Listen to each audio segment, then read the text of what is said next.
আমাদের দেশে ভ্রমণের জন্য উপযুক্ত সময় হচ্ছে শীতকাল, কারণ শীতকালে মানুষ ক্লান্ত কম হয়। আর ভ্রমণের জন্য দেশের অন্যতম সুন্দর একটি জায়গা হচ্ছে সিলেট। কেমন হয় যদি এমন মানুষগুলোর সাথে ঘুরতে যাওয়ার সুযোগ হয় যে মানুষগুলা একে অন্যের অফিস কলিগ, যে মানুষগুলার সম্পর্কের সাথে অফিসাদেশ, কার্যাদেশ, কারণ দর্শানোর নোটিশ, ডিনথি এই শব্দগুলো সংযুক্ত। আর ঠিক এই মানুষগুলো একে অন্যের সাথে মিলিত হয়ে ভ্রমণ করার সুযোগ পায় একমাত্র সঞ্জীবনী কোর্সে। হ্যাঁ, এই বছর আপনাদের ভাই তার অফিস কলিগদেরকে নিয়ে সঞ্জীবনী কোর্সে গিয়েছিল সিলেটে। তাহলে চলেন সিলেটের গল্প শুরু করা যাক। আমাদের অফিস থেকে আমরা যাত্রা শুরু করি সকাল 8টায়, আর ঢাকা শহরের তীব্র যানজট পার হয়ে আমরা আমাদের প্রথম যাত্রাবাড়ি দিয়েছিলাম উজানবাটি রেস্টুরেন্টে। প্রতিদিন যে মানুষগুলো যে সময় অফিসে যার যার কাজ নিয়ে যার যার ডেস্কে ব্যস্ত থাকতো, যার যার ফাইল নিয়ে কাজ করত, সেই মানুষগুলো ঠিক সেই সময়টাতে আজকে আর কাজে ব্যস্ত নেই। তারা আজকে আড্ডায় আর যাত্রা বিরতিতে খোশ গল্পে মেতে উঠেছে। চায়ের কাপে চুমুক দিয়ে তারা আজকে তাদের যাত্রার ক্লান্তি দূর করতেছে, আর একে অন্যের সাথে আড্ডা দিয়েই কাজের একঘেয়েমি দূর করছে। আমাদের প্রথম গন্তব্য ছিল শ্রীমঙ্গলে। সেখানে আমরা দুপুরের খাবার খাবো, আর চা বোর্ডে কিভাবে চা প্রস্তুত করা হয় সে জিনিসটাই দেখব। আর ঘুরতে ঘুরতে আমরা চলে আসলাম চা কন্যার সামনে, আর চা কন্যার সামনে এসে আমাদের গ্রুপের প্রথম গ্রুপ ফটোটি তোলা হয়। এখন আমাদের যাত্রা শুরু হয় মধ্যাহ্নভোজের জন্য, কারণ জার্নি করতে করতে আমরা প্রচণ্ড পরিমাণে ক্ষুধায় কাতর। দুপুরের জম্পেশ একটা খাওয়া দাওয়ার পরে আমরা চলে গেলাম শ্রীমঙ্গলের চা বোর্ডে, এবং বাগান থেকে কুড়ি সংগ্রহ করে সেটা কিভাবে কারখানাতে চা প্রস্তুত করে প্যাকেটজাত করা হয় সেটা একদম সরে জমিনে নিজের চোখে আমরা দেখলাম। এরপর মাগরিবের নামাজ আদায় করে আমরা রওনা হয়ে যাই আমাদের ফাইনাল ডেস্টিনেশনের উদ্দেশ্যে, সিলেটের উদ্দেশ্যে। রাত 9টার দিকে আমরা সিলেটে পৌঁছে যাই। Good morning from Sylhet. সিলেটে হচ্ছে আজকে আমাদের ডে 2। গতকালকে সকালে আমরা ঢাকা থেকে রওনা দিয়েছি, এবং গতকালকে সকালে ঢাকা থেকে রওনা দিয়ে আমরা সিলেট পর্যন্ত পৌঁছাতে অলমোস্ট রাত 10টা বেজে গেছিলো।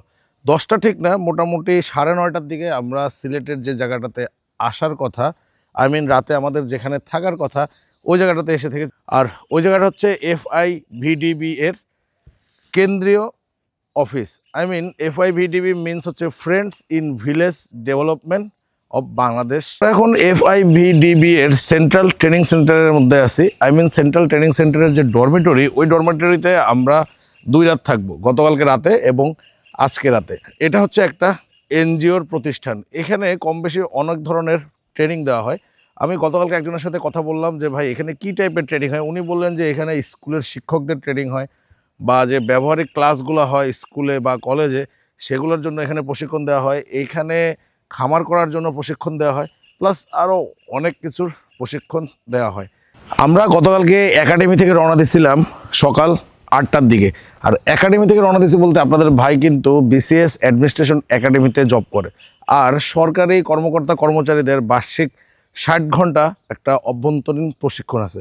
আর সেই প্রশিক্ষণের একটা পার্ট হচ্ছে সঞ্জীবনী কোর্স। যদিও একাডেমিতে এই কোর্সটা আগে কখনো চালু ছিল না। আমাদের বর্তমান রেক্টর গণপ্রজাতন্ত্রী বাংলাদেশ সরকারের সচিব মহোদয় ডক্টর ওমর ফারুক স্যারকে হৃদয়ের অন্তঃস্থল থেকে কৃতজ্ঞতা জানাইতেছি যে স্যারই গত বছর আমাদের একাডেমিতে সর্বপ্রথম এই সঞ্জীবনী কোর্সটা চালু করে।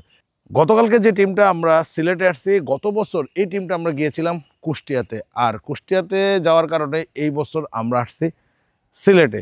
আর 2 দিন আমরা সিলেটের বিভিন্ন জায়গা এক্সপ্লোর করব। আর আমাদের আজকের প্ল্যান হচ্ছে আমরা এখন সকালে নাস্তা করব, নাস্তা করে আজকের সিলেটের সাইট সিইংয়ের জন্য বের হয়ে যাব।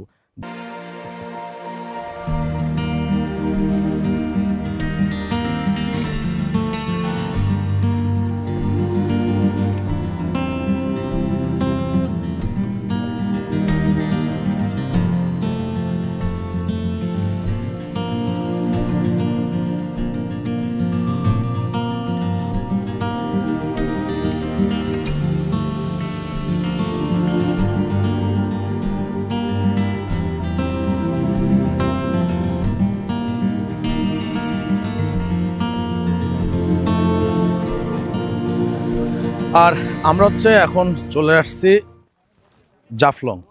এইখানে আসার জন্য আমরা সকালে 7:30টার সময় রওনা হয়েছি, কিন্তু ট্যুরে আসলে যা হয় আর কি, সবসময় লেট। জাফলং আসার মাঝখানে আমরা অন্য একটা জায়গায় দাঁড়িয়েছিলাম, সেখানে প্রায় ঘন্টাখানেকের উপরে দাঁড়াতে যেয়ে জাফলংয়ে যখন আসছি তখন অলমোস্ট দুপুর 12টার মতো বাজে, আর প্রচণ্ড পরিমাণের রোদ এখানে।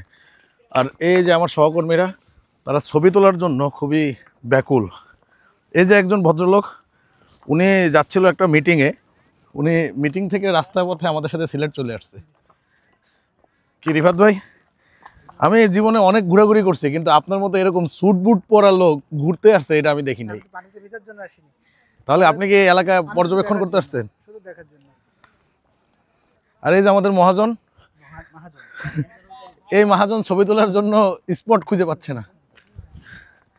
আর ওই যে আমাদের এখানে অর্ধেক লোক ছবি তুলবে আর বাকি অর্ধেক লোক গোসল করার জন্য ব্যাকুল, কিন্তু এখানে তাদের হাঁটু পানি হচ্ছে। এখন আমরা এখানে কিছু ছবি তুলব, যেহেতু সিলেটে অনেকবার আসা হয়েছে, তারপরও সঞ্জীবনী করছে। আমার সহকর্মীদের সাথে তো কখনো আসা হয় নাই, এজন্য আমার অফিস কর্তৃপক্ষকে হৃদয়ের অন্তঃস্থল থেকে ধন্যবাদ যে আমরা যারা একসাথে কাজ করি তাদেরকে একসাথে ঘোরার সুযোগ করে দেওয়া হয়েছে। এই যে দেখে আমাদের মনোহর ভাই ছবির পোজ দিয়ে আছে, আর ক্যামেরাম্যান।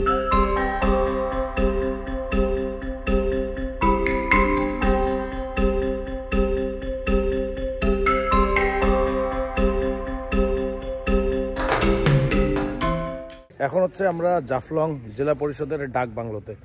জাফলংয়ে যে আমাদের ঘোরাঘুরি করতে বেশ অনেকটা সময় চলে গেছে, যে কারণে আমরা লাঞ্চ করার টাইমে এসে নাস্তা করছি। আর এরপর হচ্ছে এখন লালাখালে যাওয়ার প্ল্যান। জানি না আমরা ডে লাইটের ভিতরে যেতে পারবো কিনা, কিন্তু লালাখালার আমরা যেতে পারিনি, কারণ ভ্রমণের সব থেকে ইম্পর্টেন্ট হচ্ছে টাইম ম্যানেজমেন্ট করা। সময়কে যদি আপনারা ম্যানেজ করতে না পারেন তাহলে ভালো মতো আর মন মতো ঘোরাঘুরিটাও আপনারা পারবেন না। সেই জায়গায় প্রথমবারই আমরা ফেল করলাম, যে কারণে আমরা চলে যাই জৈন্তা রিসোর্টে। এখন হচ্ছে আমরা দুপুরে খাবার খাওয়ার জন্য আসছি। আকাশ ভাই সবাইকে আজকে খাবার পরিবেশন করছে। আর দুপুরের মেনু হচ্ছে এখানে বনমোরগ, এই যে ভাত, আর এই যে কি খাওয়া দাওয়া ভালো হচ্ছে। সিলেটে আসার পর এখন থেকে যত খাবার দাবারই খাওয়া হয়েছে মনে হচ্ছে যেন একদম তাজা খাবার। আর এটা নাকি বনমোরগ, আসলে টেস্টটা ডিফারেন্ট। জৈন্তা রিসোর্টে আমরা দুপুরের খাবার খাই, আর দুপুরের খাবার খাওয়ার পর গাছের ছায়ায় ঢেলান দিয়ে আড্ডা শুরু হয়ে যায়।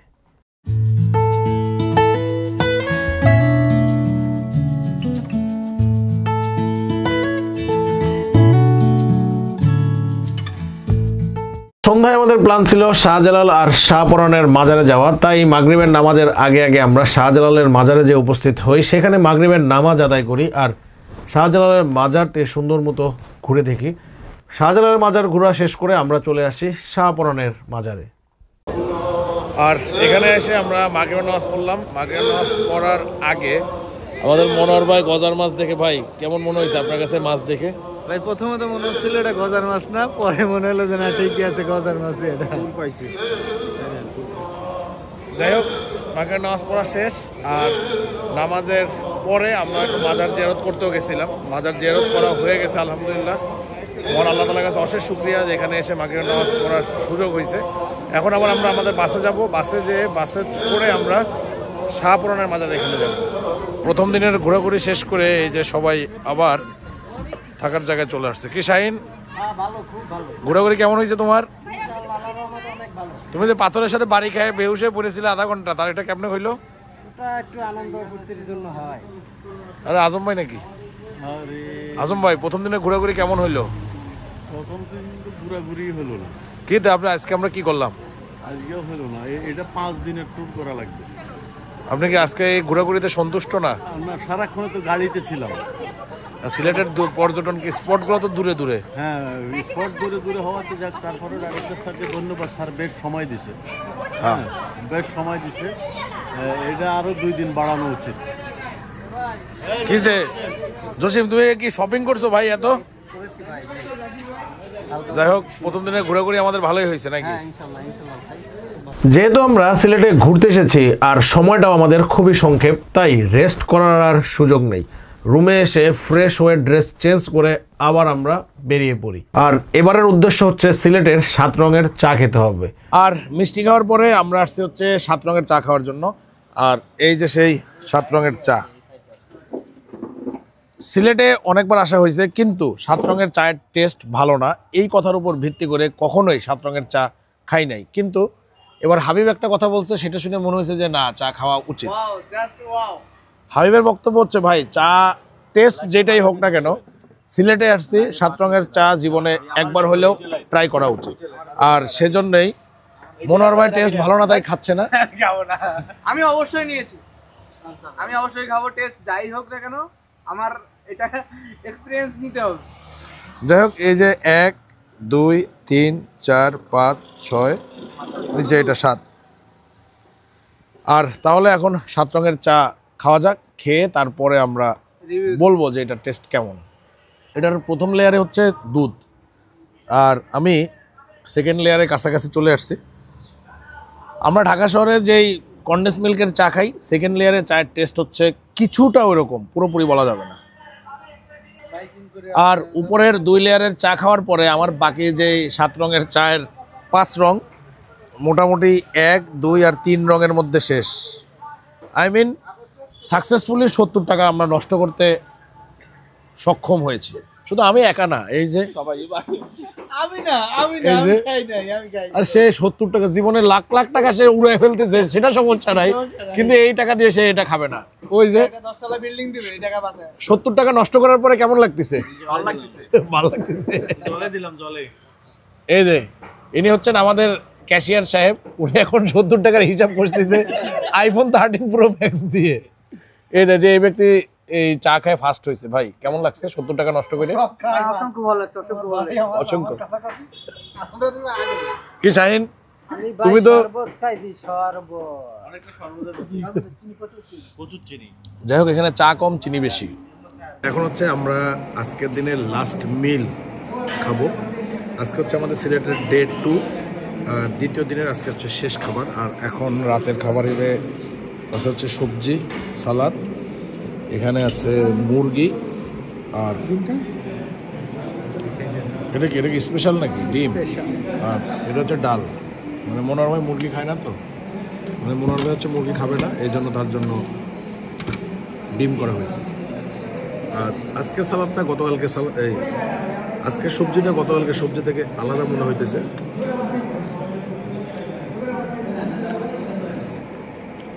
নর্মাল, মানে সচরাচর আমরা যে টাইপের সবজি খাই, ওই সবজির টেস্ট যেরকম, এটার টেস্ট ওইরকম। মিষ্টি, তারপরে চা, এরপরে খাওয়া হলো রাতের খাবার। আর রাতের খাবার খাওয়ার পরে যদি একটু এক্সারসাইজ করার সুযোগ থাকে তাহলে সেটা অবশ্যই করতেই হয়, তাহলে খাবারটাও একবারে হজম হয়ে যায়। আর সিলেটে যেয়ে আমরা সুযোগ পেয়ে যাই ব্যাডমিন্টন খেলার, তাই সুযোগটা আর হাতছাড়া করে নিই, ব্যাডমিন্টন আমরা খেলবই।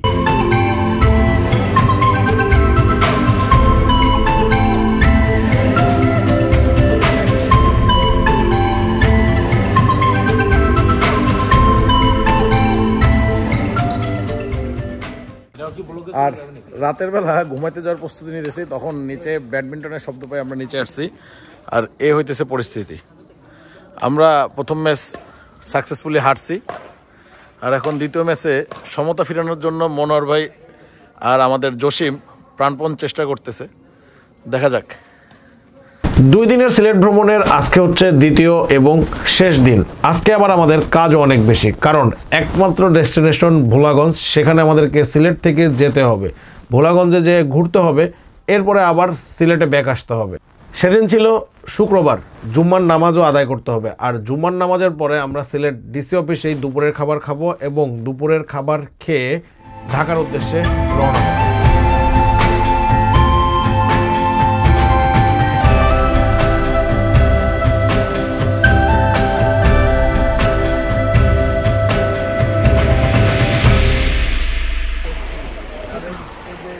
আর ভোলাগঞ্জে এসে আমাদের টাইম ছিল হচ্ছে সকাল 11টার মধ্যে আমরা গাড়িতে ব্যাক করব, কিন্তু এখন অলমোস্ট 11:30 মতো বাজে, আমরা এখনও এখানে গোসলে শেষ করতে পারি না।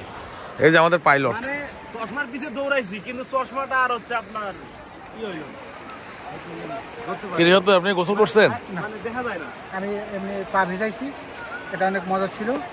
গোসল করলে মনে হয় ঠান্ডা লাগতো, কারণ পানিটা অনেক ঠান্ডা ছিল, মানে বরফের মতোই কিন্তু, খুব ঠান্ডা পানি।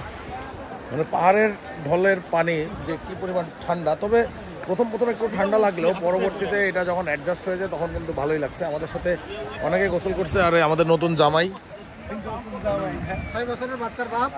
আমার জন্যই তোমরা আসতে পারছো, ঠিক আছে? যাত্রী। ও রাইট। হ্যাঁ, তবে এখনো খাওয়া দাওয়া হয় নাই, খাওয়া দাওয়া হবে নামাজের পর। নামাজের পর। এখন হচ্ছে আমাদের স্যাররা সবাই চলে গেছে। আজকে 3 দিন যাবত এমন ঘটতেছে যে স্যাররা যায় আমাদের জন্য ওয়েট করতেছে, যেটা আমাদের জন্য লজ্জাজনক। এই কারণে এখন আমরা চিন্তা করছি পাইলটকে এভাবে রেখে আমরাও চলে যাবো। এই ছিল অফিস কলিগদের সাথে আপনাদের ভাইয়ের সঞ্জীবনী ট্যুরের গল্প। সঞ্জীবনী কোর্সের কারণটাই হচ্ছে মানুষ কাজ থেকে একটু রিল্যাক্স পাবে, রিল্যাক্স পেয়ে যে মানুষগুলো একসাথে কাজ করে সেই মানুষগুলো একসাথে ঘুরে বেড়াবে, এবং আমরা সেই সুযোগটাই পেয়েছি। মহান আল্লাহ তাআলার কাছে শুকরিয়া এমন একটি ভ্রমণের সাক্ষী হতে পেরে। আজকের ভিডিও তাহলে এই পর্যন্তই। আবার আগামী বছর সঞ্জীবনী কোর্সে কোথাও না কোথাও আপনাদের ভাই আপনাদেরকে সাথে নিয়ে তার অফিস কলিগদের সাথে ঘুরতে বের হয়ে যাবে। সবাই সুস্থ থাকবেন, ভালো থাকবেন। আসসালামু আলাইকুম।